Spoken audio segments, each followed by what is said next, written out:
Welcome to the Filmed Live Musicals podcast, a podcast about stage musicals that have been legally filmed and publicly distributed. The Filmed Live Musicals website contains information on nearly 200 musicals that have been captured live. Check it out at filmedlivemusicals.com. And now, on with the show. Welcome to the Filmed Live Musicals podcast. I'm your host, Luisa Lyons, and today we're talking about the musical Welcome to Tourettaville, a family musical with book by June Rachelson-Ospa and music by Daniel Nyden that tells the story of four aliens, Tick, Blinky, Screamer, and the Big Bleeper, who befriend an 11-year-old boy and help him deal with his Tourette Syndrome. The musical was inspired by the true story of June's son, Jonathan, who was diagnosed with Tourette Syndrome at the age of 5. My guests today are multi-talented artists who have worked in a range of theater roles. June Ospa is a playwright, lyricist, book writer, and producer. And Michael Perry is an actor, director, choreographer, and publisher. Welcome, June and Michael. Thank you. Hi, thank you. Good to be here. Yes. So to start us off with, what made you fall in love with theater? June, you can go ahead. Okay. I actually went to school to be an artist, a BFA in art. And then I learned lyric writing because I was a poet. And suddenly I realized, oh, I can draw pictures with my pen. And that's what happened. I'm a visual storyteller. And I just loved the musical part. And it just took place. I've been doing it since I'm in my 30s. I love that image of painting pictures with your pen. That's really beautiful. Yeah. And how about you, Michael? Well, I didn't have too much to do with theater in my early years. My brother performed, and my parents took me to plays and to movies and things like that. But in '68, I was 14 going on 15. They took me to the movie Oliver, and it was playing locally at the big theater in Chicago. This theater was a screen 100 feet wide and 60 feet tall. Wow. It was amazing. A nose was as big as a semi-truck, It could be. But anyway, I absolutely fell in love with this show. And, it's an Oscar-winning film. It's great. It's a great piece of and then I bought the cast album. Or no, my brother had the cast album, and he gave it to me. And after the show, I said, Mom, I want to play the Artful Dodger. I'd never played a role in my life. And my mother, true to her form, said, what are you going to do about that? That's how she always worked with me. And so I talked to some of my friends, and I said, we're going to start a theater group, and we're going to produce Oliver. We were 15, 16 years old. The next summer, we produced Oliver. We raised $5,000 in 1968. So my first production ever, I was a producer on it. And I was also, I didn't get to play the Artful Dodger. I'd grown too tall. So the guy that played the Artful Dodger actually became my best friend. We're still in contact. Wow. But that Which role did you end up playing? Oh, I played Bill Sykes. Go for that one. There we go. But anyway, I was a big, strong kid, so it was all right. And it just never stopped. I wrote. Before I was 20, I was commissioned in Chicago to write my first musical. It was produced.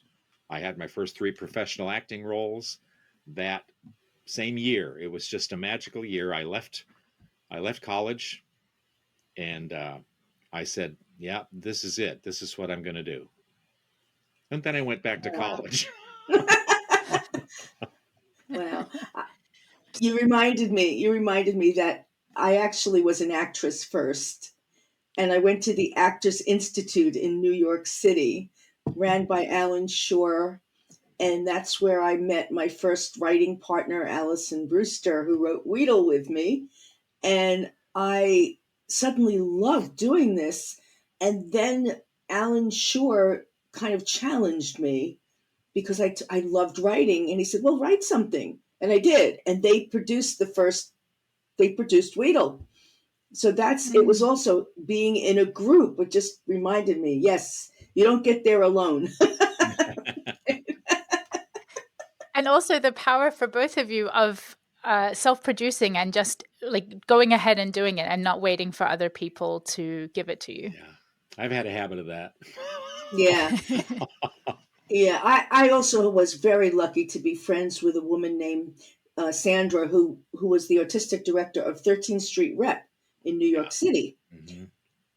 My kids were in their shows, Wiseacre Farm, when they were little, and I became one of their producing artists, and they produced every one of my shows and helped me develop it.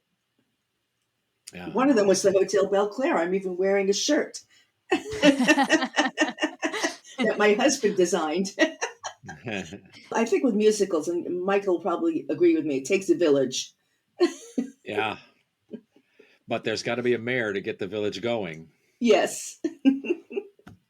Yes. And so, Oh, speaking so of the village, how did your paths cross? Our paths first crossed when my musical, An Enchanted April, was playing off Broadway in New York on 42nd Street. June came and saw it, and we talked. And then I don't know what happened, but it kind of just phased out for a while. I think COVID happened and nobody was thinking about anything. But then she got it back in touch with me and said, "Can I submit my musicals to you?" And I said, "Sure, let me take a look." And yeah, I'm glad she did. Well, So actually, this was it's fairly funny. recently. I was going to say that the first one was Rapunzel White. I don't know if you remember this, but you had a version of it, and I got an email from you that said, I took another look at it and I want to publish it. And I went, oh. So then you asked me if I had more. And then Jim Stanek, whose son has Tourette Syndrome, said, have you shown Tourettaville to Michael? I said, no. He says, he was in Enchanted April, right? One of our favorite people. Yes. And he said, so I did. I said, okay, I'll show it to you. And I sent it.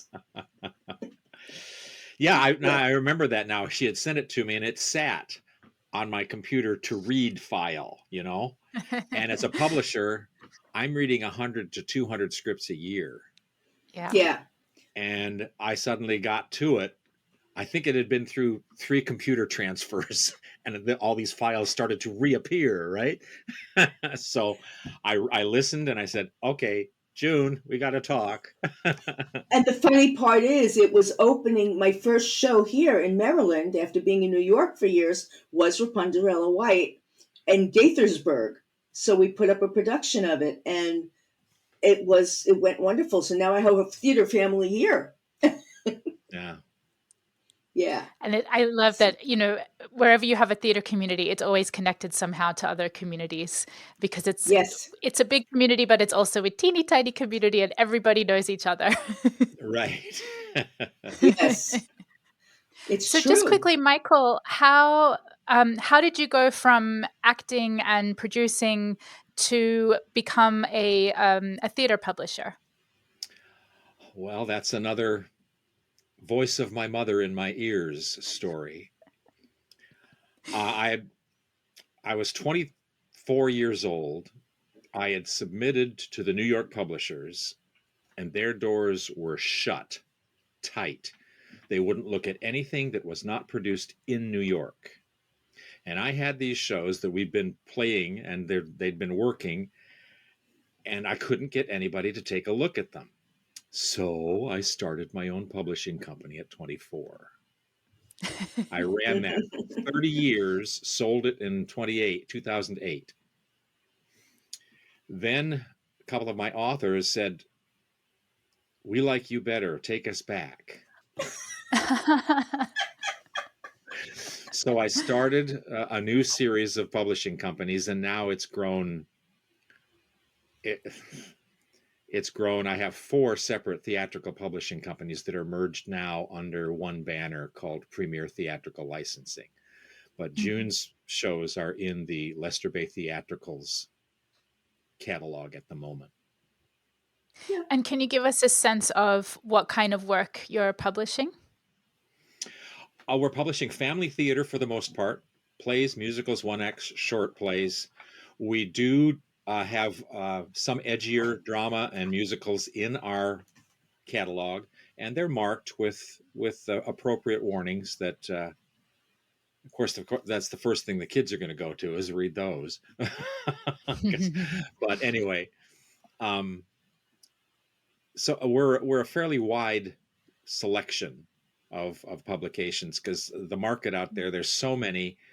Some people make a living targeting one particular teeny little market. At least they start out that way, and they always end up wider. It's happened to my friends at Pioneer Drama Service. They run a great program. Stephen Fendrick is the son of Schubert, and Schubert and I were good friends, and I know Stephen. But they were a melodrama house to begin with, and then they started getting into some really good school theater, and they've got some top-notch titles for schools. And there are others out there that had the same type of journey, and many of those, the people have passed away, and their plays are now purchased and with somebody else. So they're being promulgated and produced. That's so great. And I love this idea of, although the New York publishing houses shut you out, boo to them, but that you have now given life to whole realms of other playwrights who might not have been published with those publishing houses that close their doors to other people, that unless you've been produced in New York. And, the vast majority of theater in America is little fun That's fact, right. not produced in New York. New York doesn't realize that. That's the problem. And there are so many New York authors who get produced off Broadway and off Broadway. And maybe that's the market they're writing for, which is just fine. It's vibrant, wonderful theater. And they're not getting picked up, even being New York playwrights being produced in New York. Yeah. Wow. So why not?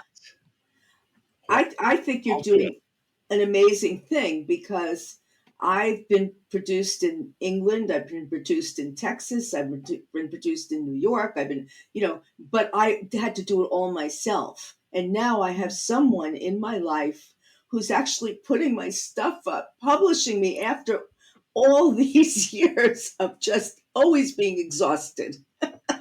Yeah, now I get to be exhausted, right? That's right. There is a downside to doing it all yourself. Yeah. Except one thing I have to say, one of the happiest things for me is that I wrote something called Swack, which is about a frog that kisses princesses. And the composer passed away in 98. And I had to put it on the shelf, and it's a wonderful piece. And Michael picked it up. And the album is actually selling on Amazon. It's so exciting. Yeah. Oh, that's amazing. Yeah. And that was the original album you made back then. And we've been able to, we're in the process of resurrecting the score. Yeah. So that the people can produce it. And there's people on the album. There's a guy named Patrick Jude who was on Broadway. And I've actually reached out to him, and we've been speaking, and we hadn't spoken in years, which is lovely. Yeah. So, yeah. Again, that theater community coming back in. That's right. That's right. Yeah. It's so amazing. June, with Welcome to Tourettaville, this is a musical that's based on the story of your own son's diagnosis. Can you walk us through that beginning story? Well, basically, when he was like 5, he used to go running around the house and say words that I should probably not say on this podcast. And we'd all go, Johnny? And he'd go, okay, Mom. And then he'd say them over again. And we couldn't understand. So we took him to a doctor who was a wonderful doctor. And they actually tested him to see if he had brain issues or whatever, and he didn't. His brain was way over. I mean, he was reading books at the age of 5. I mean, fully through, and writing and drawing and just amazing amazing. And they went through a whole bunch of things, and we found out that it was Tourette syndrome. And then I joined the Tourette Syndrome Association because I was living in Manhattan. They were in Queens, and they were very helpful when I got Tourettaville written based on, I mean, he actually drew the original, Johnny drew the original characters, Tick, Licking, and Screamer. And then, I got an illustrator, and I just, he was not happy about, he's never been happy about what we did because the composer used to parade him around as being the kid, and he's very shy, he's introverted. And like we went to a function, and Richard Dreyfuss came over to Johnny and was shaking his hand and everything, and we wound up at the Kennedy Center with our show.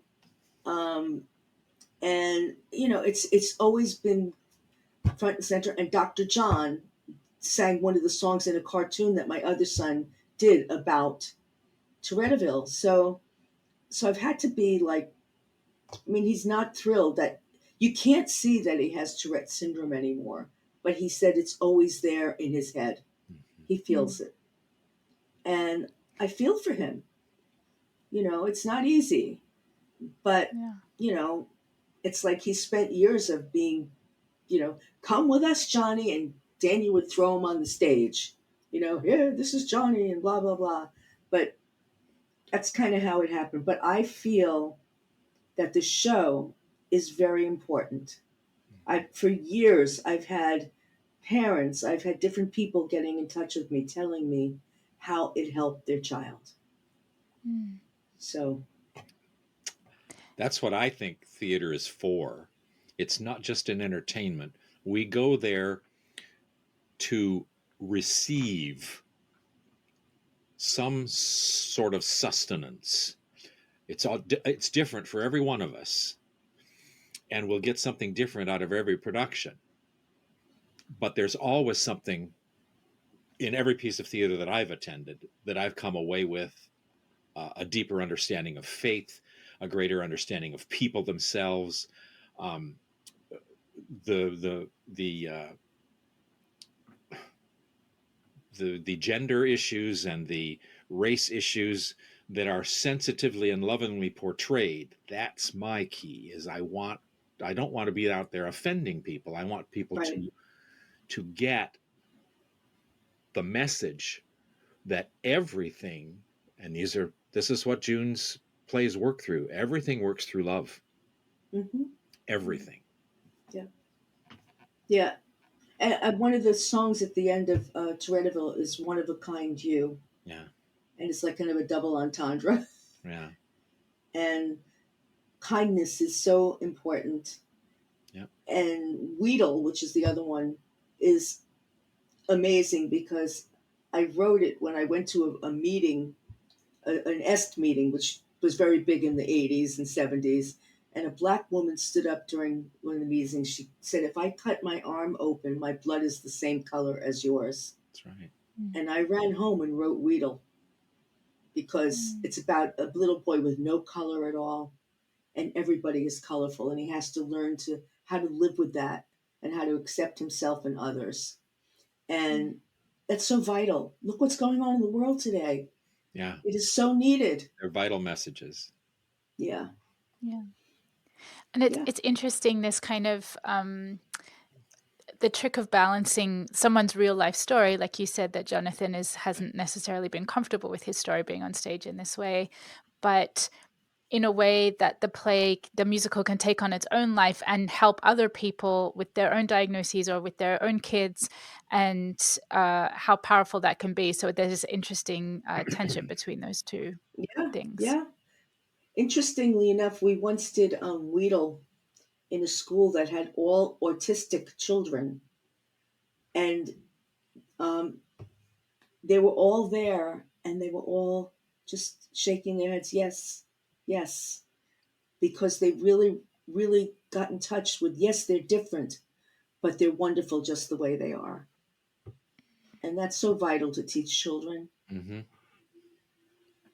I feel like crying when I talk about it. Well, we should, because isn't that where we go as an audience? Yes. If we don't get a tear from a show like this, then maybe there's something wrong with us, and it Yeah. needs to change. And that's what I think theater helps us to do, to realize those things that we thought we had in our lives, but oops, maybe that one slipped by me.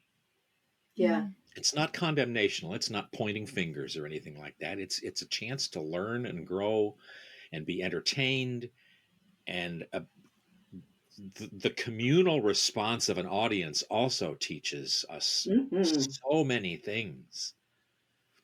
So Yeah. it's just, that's the theater. It's a vibrant experience. I mean, the theater began in ancient Greece, and everything was written to explain the gods.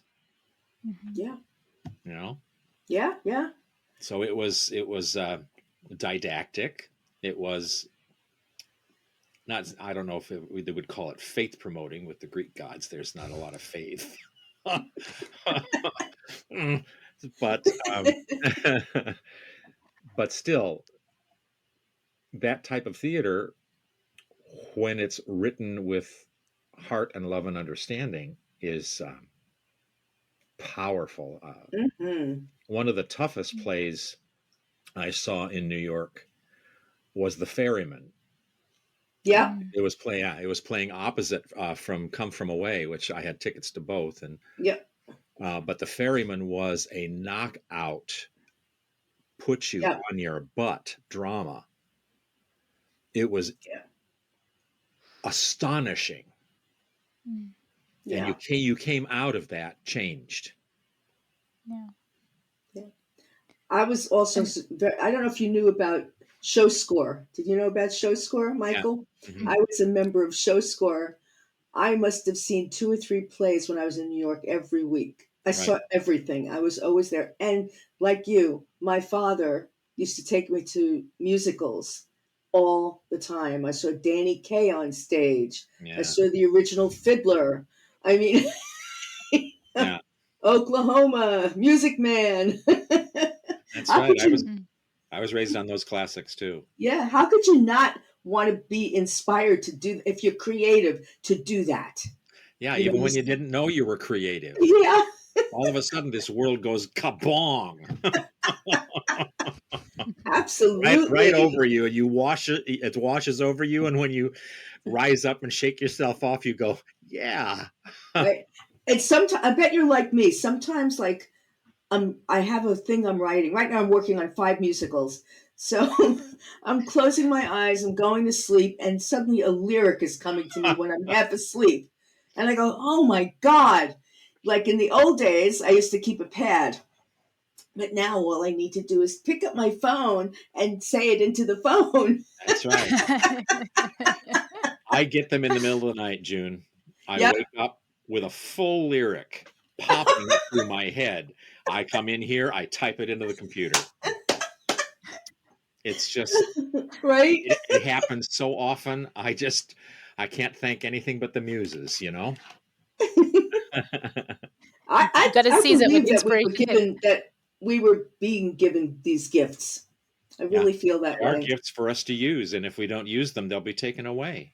Yeah, Yeah, yeah, absolutely. Uh, Speaking of like Yeah. that audience reaction and how theater can impact us, I really loved when Welcome to Tourettaville won the very special arts playwright discovery award at the Kennedy Center, and when being presented with the award, Barbara Kennedy Whitten said, "The committee, the committee was captivated by Tourettaville, struck by the bold use of humor, music, and fantasy to take on sensitive and often painful issues, and by doing so, took the audience to new levels of enlightenment and understanding."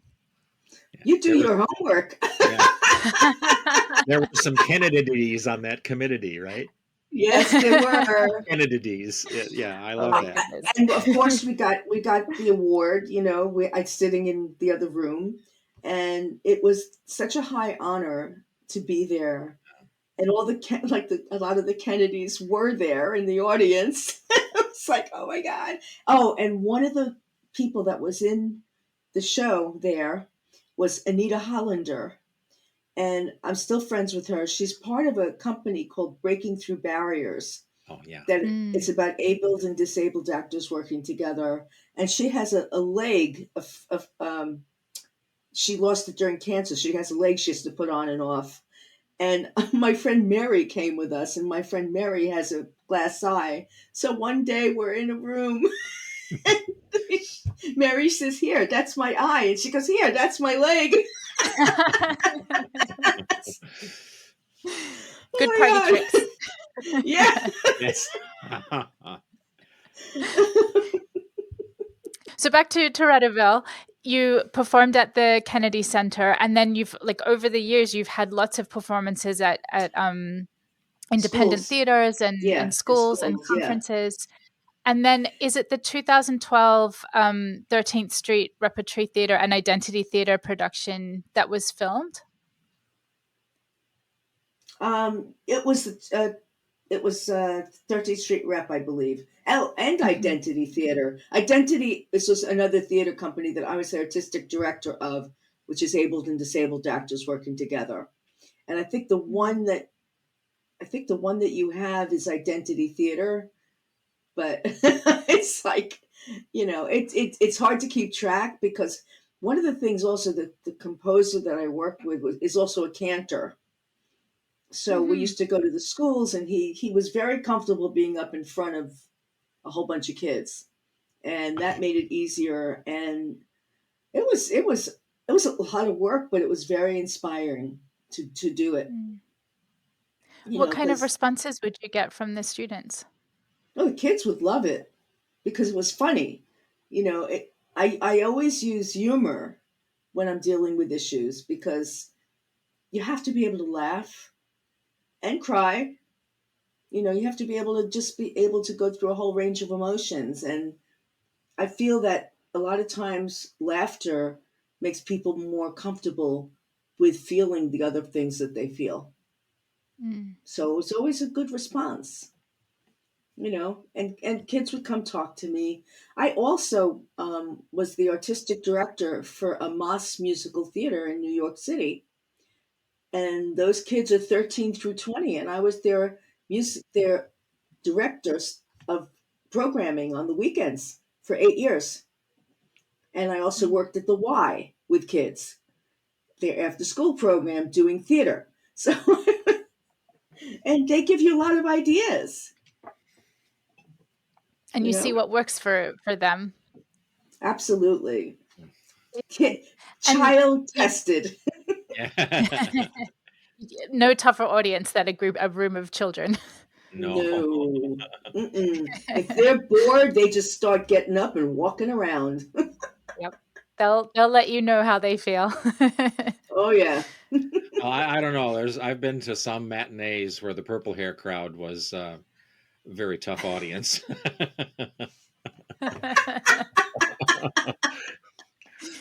I You live know, they'll nod off during the great big exciting parts. They'll nod off, and some big explosion happens on stage, and they "Wah!" So yeah, it's pretty cool. Yeah, yeah.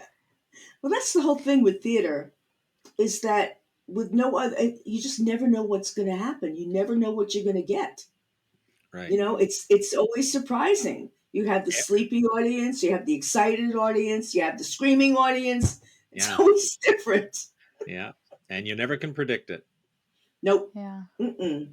And you'll learn something from every audience too if you're listening carefully and it's your Mm. show, and you can really know what they're telling you, and you better take it to heart. Oh yeah, Mm. yeah. I don't know if you know this, but the Scarlet Pimpernel, when it first came out, it was shut down because it wasn't working, Right. and they took it away and they rewrote it and brought it back out again, and then it was a Right. hit. Yeah. Wow. It's funny because I wrote a version of Scarlet Pimpernel, and we opened a weekend after them, not knowing that they were opening. Same month. It was strange. Oh But my! Did they It's contact you? no, because it's public domain. Right. Wow. And we're basing it on the book. So, Yeah, yeah. but It's This amazing. year, the play with, I think, the book with the most adaptations is The Great Gatsby, because it went into public domain, and so there's a bazillion yeah, Gatsbys everybody's going. happening all Yeah, around the place. yeah, all Yeah, over the Oh my place. God. yeah. Wow. How many great Gatsby how many great Gatsby movies are there? One? No, there's three. Three. Hmm. We only know the one in our lifetime. There were a couple before we were cognizant of movies. Oh my. I didn't know that. And there's a television. The BBC did a version. Hmm. I haven't watched that yet, but then I've never been an F. Scott Fitzgerald groupie. I read his books, and that's fine. I understand where he comes from, and it's okay. Hmm. Diving back into Welcome to Tourettaville. Can't find a good segue there. But after, uh, d- throughout the stage productions, you've also created an animated version. Yes. Um, my son didn't finish it though. It's but it's still it's still watchable. And the most exciting thing, do you know Dr. John's work from New No. Orleans? Okay. Mac anyway, he's pretty if you look him up and listen to some of his music, you'll say, "Oh yeah, I know who he is." So I Rock met and Roll him. Hall of Fame inductee. Yeah. I met him because I ran a class for Doc Pomus, who was a very famous songwriter. Save the Last Dance with Me, This Magic Moment, all that. He was born with polio. And by the time I got to run his legendary songwriting workshop, he was a 300-pound man in a wheelchair, but the most brilliant man ever. He was good friends with Dr. John. So I went to a concert that Dr. John was giving, and I told him that I'm friends with Doc, and that was it. In fact, when we did Tourettaville, the cartoon, my son and I went to Dr. John's when he was living in New York City, his kitchen, and Jacob was sitting there drawing him. And another time when we went to a concert, it was hysterical. I went with both John and Jake and me, and Dr. John would go, "You all stay in school. You hear me?" It was like Oh. he's so funny. Quite an Oh, I'm sad that the experience. cartoon's not finished. The oh, what's the title of the song? Your One of a kind, you. One of a That Kind one? You. It's so sweet. I love the cartoon. It's so beautifully done. I'm sad that the rest of Yeah. the musical won't be done. Yeah. Well, it's I mean, just missing the very end.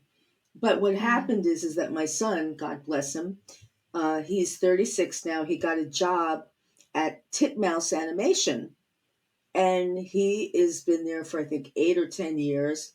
He's making six figures as an animator, and he's amazing what he's doing.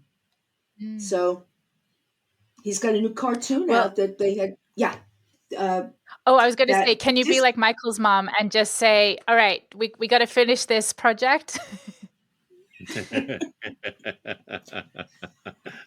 I can try, but he's when you talk to Jacob, everything is done on the computer now. So during the pandemic, he never lost his job.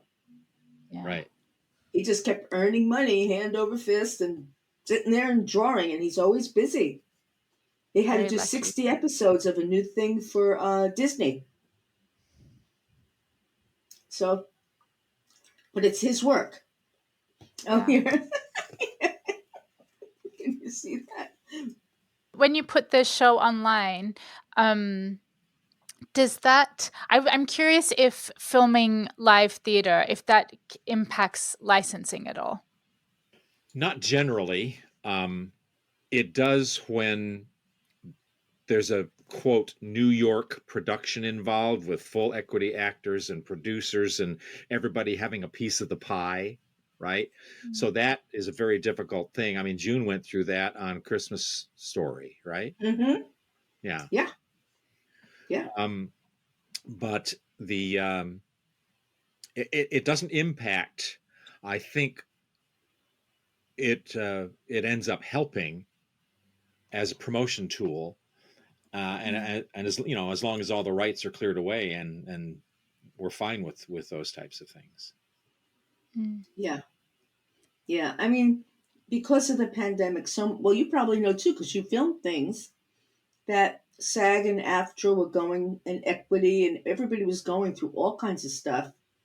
And it was making it difficult to do things because, well, no, you can't film that, like, but It's a whole new world now, and yeah.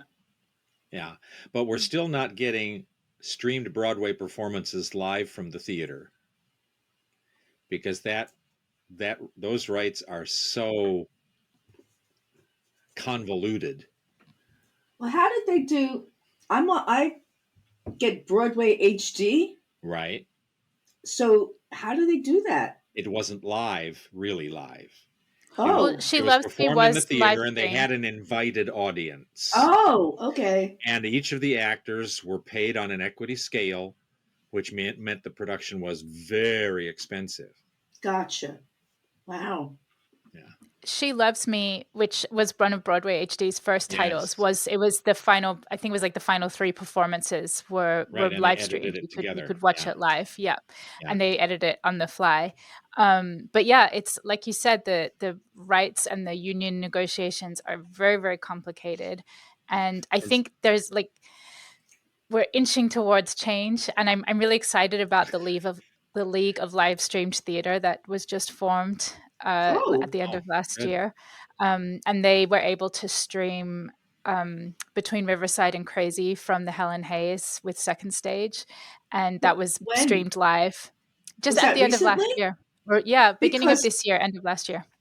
how can I find it? Because I'm friends with Austin Pendleton and he directed it. Mm. It's and Oh, it's not available now. It was just the live stream. You could only watch it as it was happening. oh, And And that's the I thing have is, sometimes all you big get is feelings a about this. one-time right. You Yeah, only get the yeah. one-time right. They haven't perfected that. However, the property will lay there until they do perfect those types of rights, and then they'll be able to release those types of things. hmm. I mean, Is that Stellar something in is yeah, oh, doing it, Stellar is great too. Yeah. Yeah. right? Broadway on Demand. Yep. There's lots of platforms now. Digital Theatre in the Yeah. Yeah. UK, the National Theatre Live, the Met Opera Live. Michael, with your publishing company, are you including streaming rights as part of Yes. your negotiations? Yes, we are. We're connected with Mm. 5 or 6 different streaming platforms. And then we list them so that people who want to do the streaming rights of any of our shows can contact them to do the streaming for them. Mm. And is that something that you find playwrights are excited about? Are they reticent about having that included in It's a their contract? mix. It's a Mm. mix. Those rights are so new that most playwrights who are, live guys, I got to see it in front of me and touch the actors, um, they don't they don't quite get the picture yet, but they're educating themselves. And I don't think it'll become the only way we view theater. There's always going to be live theater. Yeah.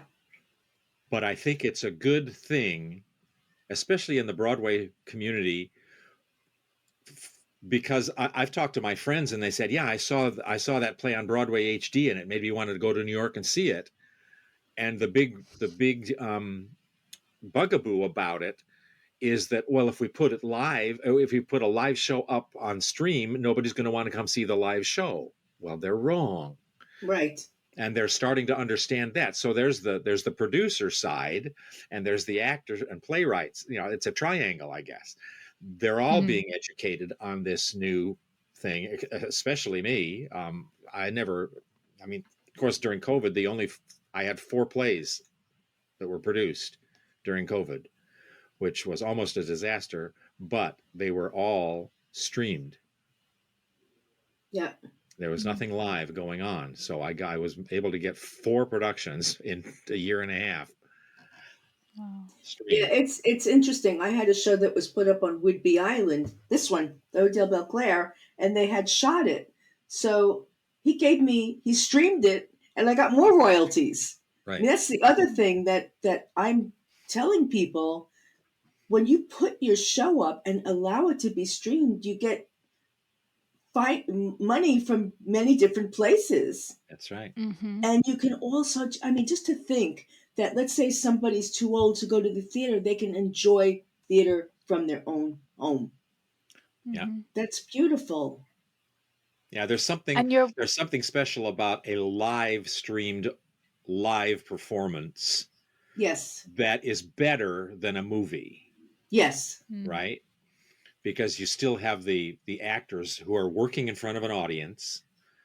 It wasn't filmed in, let's do all the scenes in this location and all the scenes in this location and shuffle them together. No, this is a continuous play done live and taped. And it's well, not taped. That's Yeah. ancient language now, isn't it? Yeah. it still translates. Digitized. We'll say it that way. Don't forget Yeah. to watch Billy Crystal's show on HD. He's got one that's hysterical. Oh, I'll have to look at that. Mr. Comedy or some, I don't forget it was. It was Mr. wonderful. Saturday Night. Yes. Oh, it's fabulous. Oh yes, Yeah. on Broadway HD, Yeah. where he scats in inverted commas Yiddish. Yeah, yeah, right. I've seen bits and pieces of it, but I haven't streamed it. I don't have time to watch things like that. Oh. Wow. Oh God. Too busy sitting here in this chair. I love the idea of shows being made more accessible, like you're opening up your audience, opening it up to people that aren't necessarily able to attend in person. There's just so many benefits to it, and like you said, extra royalties. There's so many benefits. Yeah. I think this thing of them being mutually exclusive is going to die off pretty soon. They're going to realize how beneficial it goes both ways. Absolutely. Yeah. Absolutely. Very much so. I mean, think about, I was going to say, just think about like a classroom of children that don't, like, you bring something into the classroom and most of them have never seen theater because they were low income. And suddenly they can watch something that they've never seen before. That's beautiful. Yeah. You know? It is. I love. It is beautiful. That's a beautiful way to describe it. This next segment is called My Favorite Things, where I ask you my favorite questions. These are a few of my favorite things. So to start us off with, what is your favorite musical? Oh God! All right, I got it. Mm-hmm. Sweeney Todd. I know it's dark. I know it's brilliant. Oh, it's so brilliant. Great. Do you have tickets to the new revival? I'm getting them for my birthday. I'm going to go. I'm going to go in from Maryland to see it. I want to hear that orchestra. Mm-hmm. What is my favorite musical? Ruminating, and ruminating doesn't work well in audio here. I'm gonna have to go with Oliver. Back because to the beginning. The stage production is so different from the movie, and yet they're both so viable. Wow. Mm-hmm. But gorgeous there's score. others that I absolutely love. I mean, yeah, I love Carousel and Music Man. Right. Mame. I saw Ginger Rogers in London do Mame. Oh my God. Oh my gosh. Wow. I don't know if I told. This is my friend Lane Bradbury. Oh yes, yeah. She did Gypsy, and she was 5 years old and on stage with Ethel Merman. Yeah. And she's still in the business. She's going to be at the Pangea this month. Lane Bradbury. Yeah. That's extraordinary. So that's, Oliver is my go-to answer, I guess. I love it. Do you have a favorite musical that has been filmed live on stage? There's two. One was An American in Paris. The scape was just incredibly gorgeous. And then there's She Loves Me.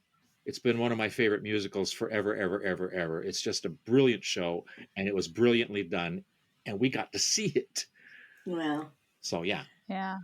I actually love Little Shop of Horrors. Yeah, that's a good one too. I adore it, and I've met Lee Wilcox, the original Seymour. Seymour, yeah. When it was on Second Avenue at the Astor Place Theater. Right. So I've known him for years. I saw him in something else. So I'm actually Facebook friends with Lee. He's a very sweet man. He really is. I love that. That show to me is so energetic and fun. Yeah, you like that one a lot. I do too. I like watching it. Yeah. I would love them to film the off-Broadway revival that's happening at the moment. I hear only good things. I haven't been able to see it in person. I haven't been able to see it either, but I saw it pre-pandemic. It was in that theater, and I forgot who was in it, but it was fabulous. It was really fabulous. And then pandemic, and and they brought it back again. So it's really worthwhile. It's wonderful. Mm-hmm. Yeah. I have to add it to my list. So a filmed live stage show, so a musical filmed on stage. It's not exactly a stage show, and it's not exactly a film. So what should we call it?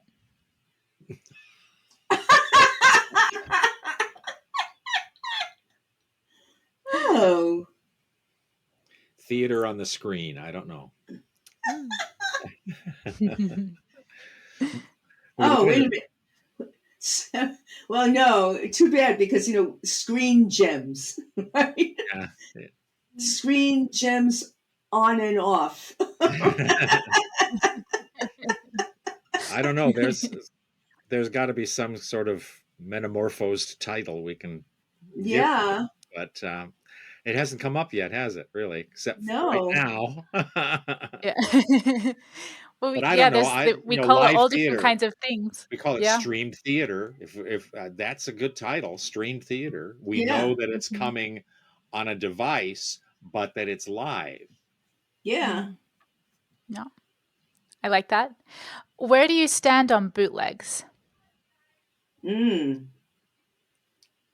interesting. I stand really hard on them. No, I've caught a couple people doing shows that they shouldn't have been doing. Oh, wow. And I had to close them down because they wouldn't stop. Oh, wow. That's something I haven't come across very much. Doesn't happen too often. Now everything is so out there that the minute you're doing a production, it's on the web. And, I can search for any production I want to. And if they come up and they didn't get the rights from me, oh boy, there's a problem. Yeah. I'm very tough on them. It's you're stealing intellectual property when you produce something that you haven't paid for. Yeah. Unfortunately, most people think that they can go buy, say, a piece of sheet music of my favorite things, and then they can sing that anywhere they want to because they own the sheet music. Well, no, you don't. You own the right to play this music in your home with no charge. But if you get paid in a public performance to sing my favorite things, there's an ASCAP. Yeah. An ASCAP fee.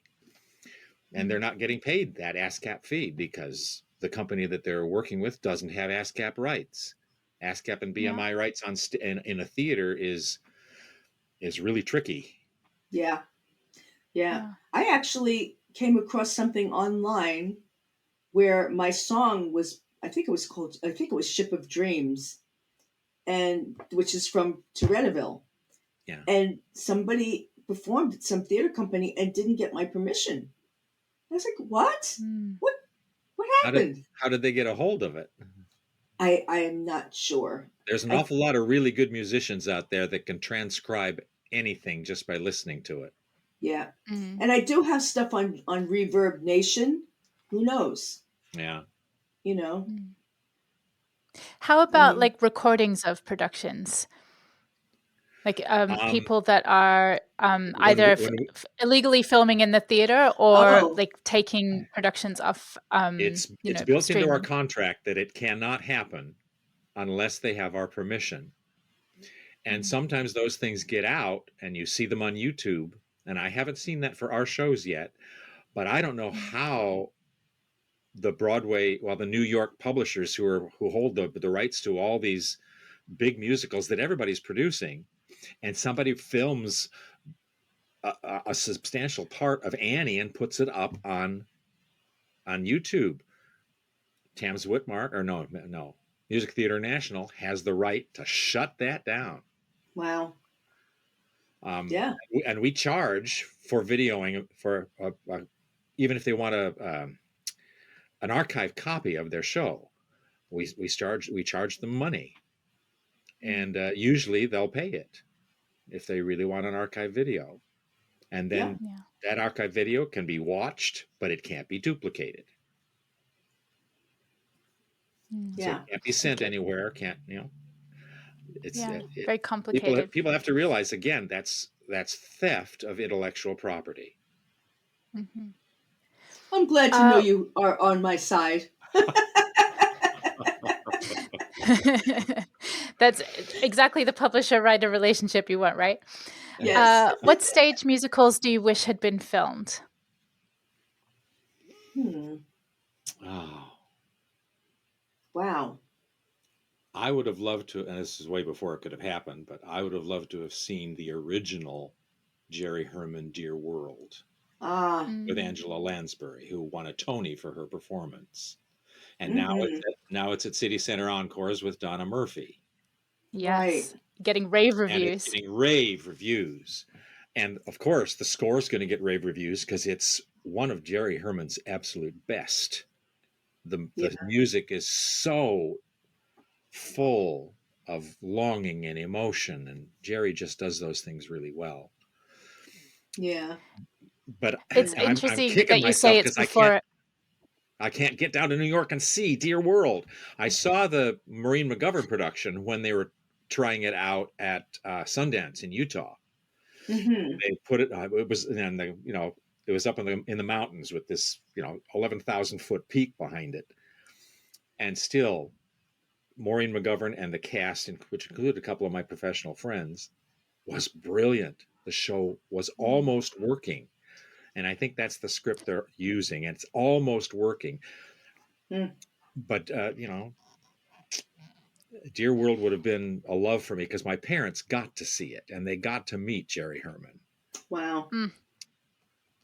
So My Yeah. friend Mason would love to they, talk to you. they He brought said, me the program and the cast album as to assuage my anger at not being to go with them. And then next It's year they took me to London and we saw 6 shows, so I'm okay. "Oh, wow. I'd Because they love it's they funny wouldn't you to." make say that it happened before it could that show happened before it could have been captured, because in 1964 they filmed Showgirl with Carol Channing, and it was right, broadcast on like an early form of pay TV, and now you right. can watch it on YouTube. Speaking of bootlegs, um, and it's only a few years before the Theatre and Film and Tape Archive was established.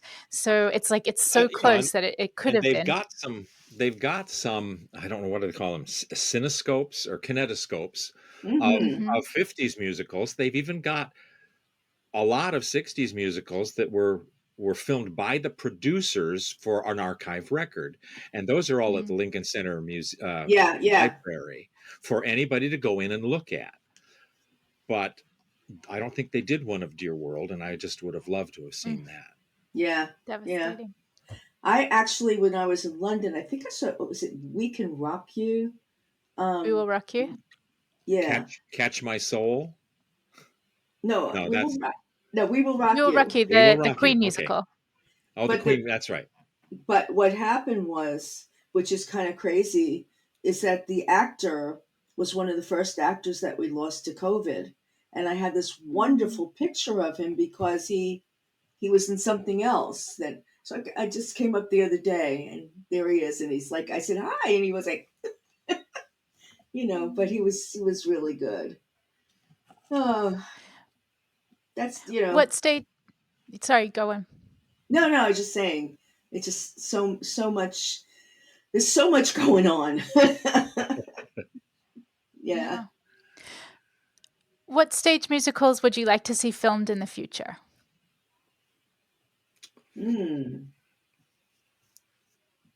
Wow. Well, it would be nice for the hype that they're doing on the show and saying how good it is. It'd be nice to see the new Sweeney Todd film. Yeah, it would. It would. Yeah, I wish they had another one. I wish they would have filmed was Anastasia. Mm-hmm. What a beautiful production, and the new music was stunning, and Wow. the way the set moved, and that was really nice. And the costume design, it was so Yeah. sumptuous. Oh, yeah. Lovely, lovely, lovely. Yeah. The only Broadway show I saw in the past 2 years is what do you call it? Moulin Rouge. Yeah. Mm-hmm. But it's already a film. Yeah, I just haven't. I know one of the producers, and I went there, and I got a free ticket because my friend was coming in from Oregon, and she got tickets for us, so we all went with her. I mean, that's the other thing that I find really difficult. Tickets have gotten so expensive. Yeah. It makes it really hard for everybody to enjoy theater live. Yeah. It's sad. Yeah. I don't know I don't know how is it just that it's so expensive to produce that they have to charge those high prices? I'm not sure. I'm not sure how the New York producers relate their ticket price to the cost of the production. It is tough to make your nut back on investment. Yeah. That's a real tough thing to do. Yeah. But I'm not sure if they're defeating themselves or if they're protecting themselves with those prices. I mean, I see I'm seeing 6 in May here. Right. We have a wonderful theater called the Bangor too. Hippodrome is a wonderful. They did a Christmas story there that it was fabulous. I went to see it because I'm an investor. And I'm just saying, it's like there are options. And the tickets are like, I was able to afford a ticket to 6. Yeah, it is. And this is part of like why I'm so passionate about filmed live musicals, is because depending on the ticket price that some companies are charging extortionate amounts to stream, but the vast majority, it's less than $20 to watch a high quality capture. Exactly. Yes. I'd have liked to have seen Come From Away recorded. Yeah. It's on Apple TV. It is on Apple TV. Okay, well, I don't have they recorded it with an invited audience during the pandemic. What's her name? I actually Jen Colella. I met her. I saw it live, and it was brilliant. Me too. I saw it live. Yeah, it's available on Apple TV. It's one of my favorite captures too. I'm gonna have to look up Apple TV since I am an Apple guy. I'll have to do it. Everything Finally, I have is Apple. I might as well be Apple TV. So worth it. And Schmigadoon is coming out soon. Totally worth it. Oh my God. Finally, where can we find you online? PremierTheatricalLicensing.com will get to all of my companies. And for me, just go to Facebook. I'm there. I have 5,000 people. Aspirations, yes. But the thing is that everything I post things on LinkedIn. I post things on what do you call Instagram. Right. I want to do. I haven't had time because I'm working on 5 musicals, but I want to create another website because I want to link it to Michael's because of all the stuff that he's doing for me, and I want to be able to link it. Link people to find it through me as well. I mean, every day I take my SWAC CD and I show people. I go, here, look at this, and Well, thank you both so much for your time today. It's been so much fun chatting with you both. Thank you. Yeah. Thank you. The Filmed Live Musicals podcast is created and edited by your host, Luisa Lyons. FilmedLiveMusicals.com is where musicals come home. You can follow us on Twitter, Facebook, Instagram, and YouTube. Shout out and all the thank yous to our wonderful patrons, Josh Brandon, Geraldine Brewer, Belinda Broido, Andy Capone, Elliot Charles, Rachel Esteban, Mercedes Esteban Lyons, Hannah Graneman, James T. Lane, Alison Matthews, Al Monaco, David Negrin, Jesse Rabinowitz and Brenda Goodman, David and Catherine Rabinowitz, Joe Tilliston, and Beck Twist. Patrons generously provide financial support to preserve the history of film stage musicals and the creation of one easy place to find them all. If you would like to support the site, receive early access to this very podcast, and early access to site content, become a Filmed Live Musicals patron for as little as $3 a month. Visit filmedlivemusicals.com to learn more. If you like what you hear, please leave a review on Apple Music. It really helps to get the word out about the show. I hope you enjoyed this episode, and thanks for listening.